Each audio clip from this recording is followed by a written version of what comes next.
Hello guys, এই যে সে নুরু পাগলা বাড়িতে আসছি।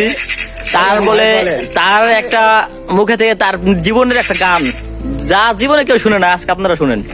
এই ভবপীড়িত পরে আমার কি অবস্থা হয়েছে আপনারা কি একটু শুনবেন?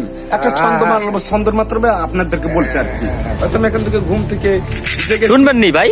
হ্যাঁ শুনবো। ঘুম থেকে আমি জেগেছি, তাই মনে করেন সে অবশেষে আমার ভিক্ষার ঝুলি হাতে ধরিয়ে দিয়েছে আমার স্ত্রী। আসলে আমি চেয়েছিলাম আপনি সেই গানটা গান, আপনার অবশ্যই গানটা তো আচ্ছা, গানের আগে আপনার অনেক কিছু শুনবো, আমরা গানটাকে শুনি। গানটা সেই গানটার কথা আমি বলতেছি।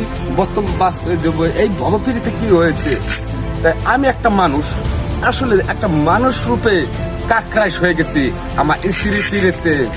আমি তাই বলেছি, ও পারে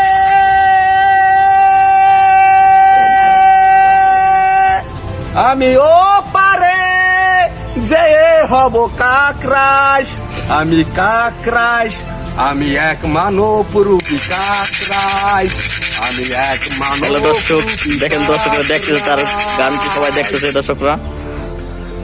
গিড্ডা কোথায় আসরে তোমরা অরো হইয়া মারে, এই পিড়িতে পড়ি গায় আমি গাড়ি গেলাম মোরে।